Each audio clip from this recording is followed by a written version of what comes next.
Stephen Hawking, physicien théoricien, cosmologiste. Si, une seconde après le Big Bang, le taux d'expansion avait été plus petit, et si ce n'est qu'une partie d'une centaine de millième de millions de millionième, l'univers se serait effondré avant d'avoir atteint sa taille actuelle. Paul Davies, professeur de physique théorique. La vigueur de l'explosion de l'univers a été faite avec une telle exactitude, jusqu'à sa force gravitationnelle. Le Big Bang n'était pas évidemment n'importe quel bang, mais une explosion d'une magnifique magnitude ordonnée. Selon lui encore, il est difficile de résister à l'idée que la structure présente de l'univers, apparemment sensible aux altérations numériques, a été plutôt bien dessinée. L'apparente concordance miraculeuse des valeurs numériques que la nature a assignées à leur constante fondamentale doit rester la preuve la plus patente pour un élément de la conception cosmique. Selon lui encore, si la nature avait opté pour un ensemble de nombres différents, le monde serait un endroit totalement différent que celui dans lequel nous vivons. De plus, nous ne serions probablement pas là pour le savoir. Des découvertes récentes sur le cosmos nous obligent à accepter l'idée que l'expansion de l'univers a été mise en place avec une grande et étonnante précision. Selon lui encore, si les esprits les plus fins du monde peuvent nous révéler avec difficulté les travaux les plus profonds de la nature, alors comment cela se fait-il que certains supposent que ces travaux ne sont qu'un accident hasardeux, le produit d'une chance aveugle? Selon lui encore, partout où nous regardons dans l'univers, des galaxies éloignées au plus profond de l'atome, nous trouvons de l'ordre. Le concept de l'information se trouve au cœur de l'idée d'un univers spécial et en ordre. Un système hautement structuré, qui présente une activité organisée, nécessite l'usage de beaucoup d'informations afin d'être décrite. En d'autres mots, nous pouvons sans autre statuer qu'il contient beaucoup d'informations. Nous nous trouvons donc face à une étrange situation. Si l'information et l'ordre ont une tendance naturelle à disparaître, d'où provient donc, à la base, toute l'information qui fait du monde un endroit si spécial? L'univers est comme une horloge qui se dérègle petit à petit. Mais comment donc fut-elle mise en route en tout premier lieu? Guillemets fermants. Michael Danton, biochimiste et généticien britannique. Si, par exemple, la force de la gravitation était un trillionième de fois plus grande, alors l'univers serait bien plus petit, et sa durée de vie bien plus courte. Une étoile aurait en moyenne une masse un trillionième de fois plus petite que celle du Soleil et une durée de vie d'un an environ.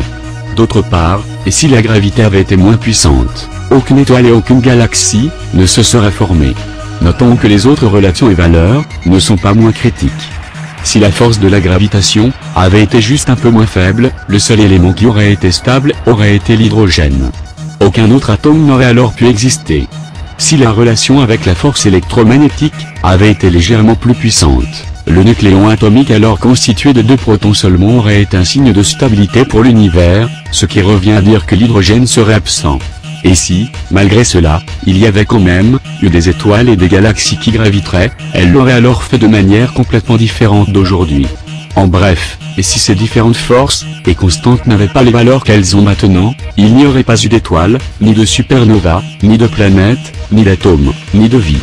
Selon lui encore, les distances entre les supernovas et toutes les autres étoiles sont d'une grande importance pour plusieurs raisons. La distance qui sépare les étoiles de notre galaxie est d'environ 30 millions de miles, 48 millions de kilomètres.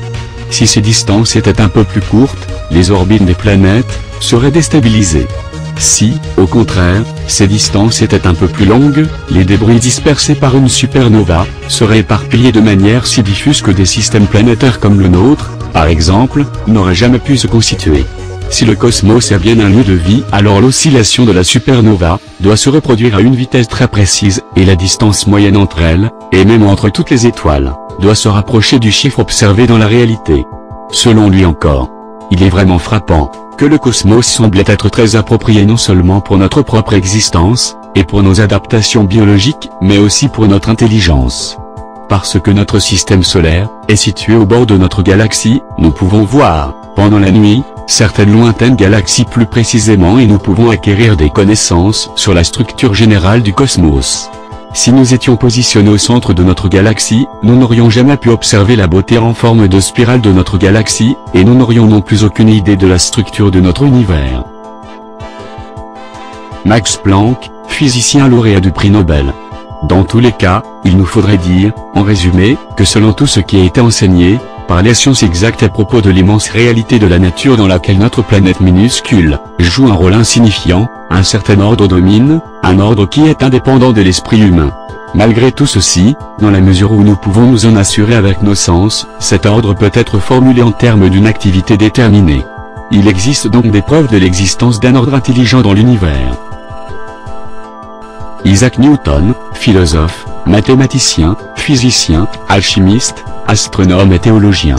Ce système extrêmement élégant constitué de soleils, de planètes et de comètes, pourrait avoir émergé à la suite de la volonté et de la souveraineté d'un être intelligent et puissant.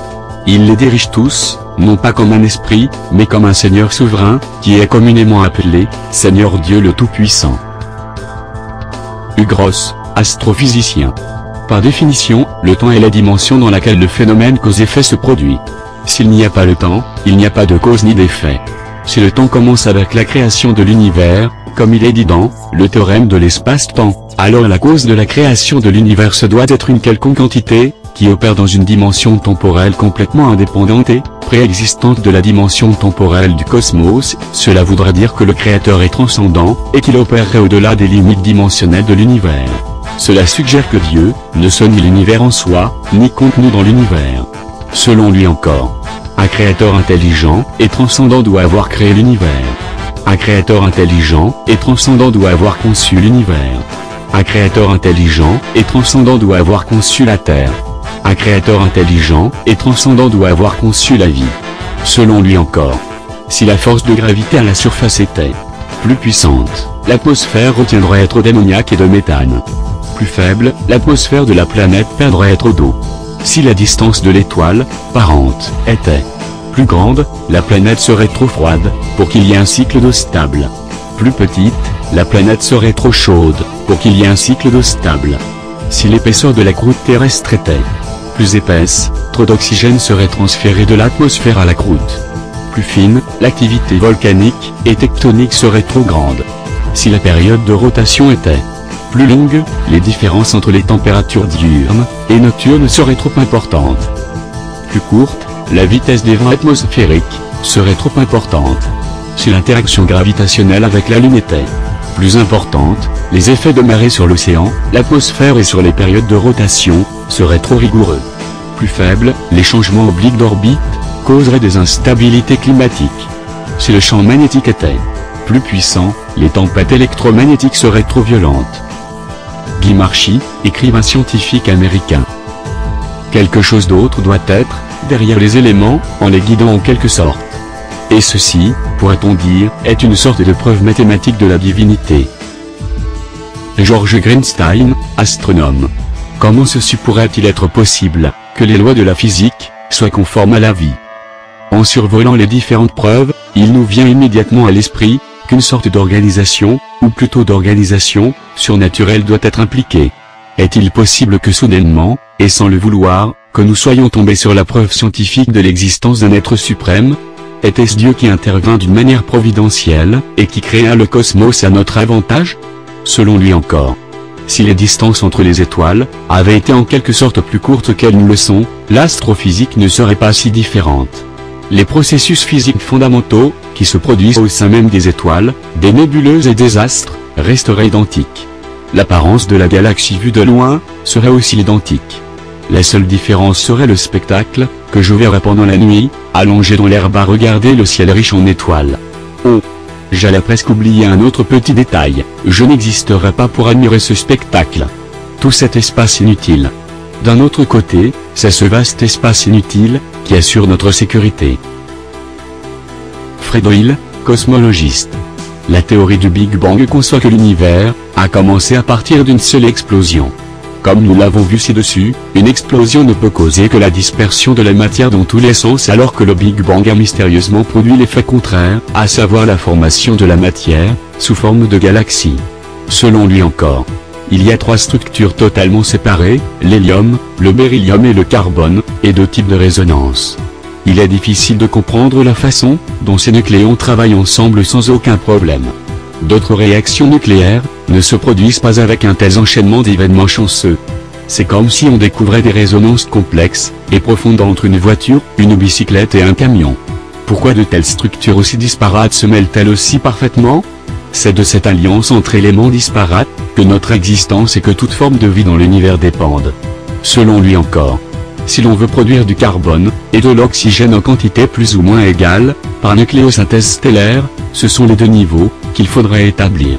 De plus, cet état de fait devrait être exactement où ces deux niveaux se trouvent, une interprétation sensée de ces faits, souligne l'existence d'un intellect supérieur, qui aurait usé de ruses dans les domaines de la physique, de la chimie et de la biologie. Il ne peut s'agir de forces aveugles, qui existeraient d'elles-mêmes dans la nature.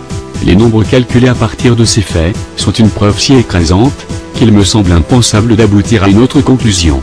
Selon lui encore, je pense que n'importe quel scientifique, qui examine de telles preuves, serait forcé de conclure que les lois de la physique nucléaire, ont été délibérément mises en place en fonction des conséquences qu'elles entraînent au sein des étoiles.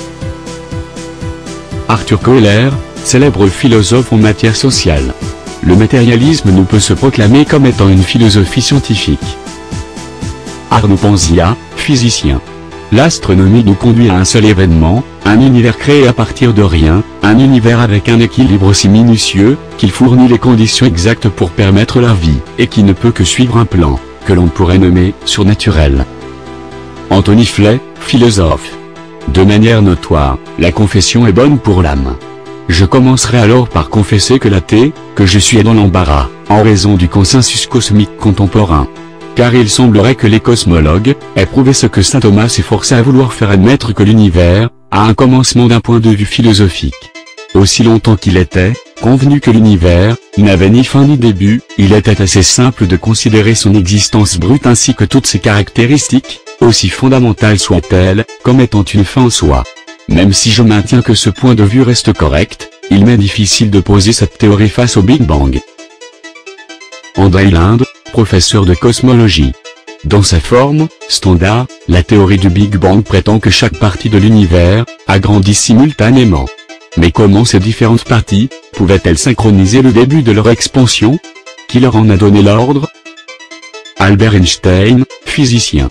A priori, en raisonnant de cause à effet, on peut envisager que le monde suit certaines lois, c'est-à-dire qu'il est soumis à certaines lois et à un certain ordre, mais seulement dans la mesure où nous, les êtres humains, intervenons en utilisant notre capacité d'organisation. Pourtant, à la place de cela, nous trouvons, dans le monde objectif, un haut degré d'ordre, auquel nous ne nous y attendions pas. Ceci est un miracle, qui est, de plus, encore renforcé par le développement de notre connaissance.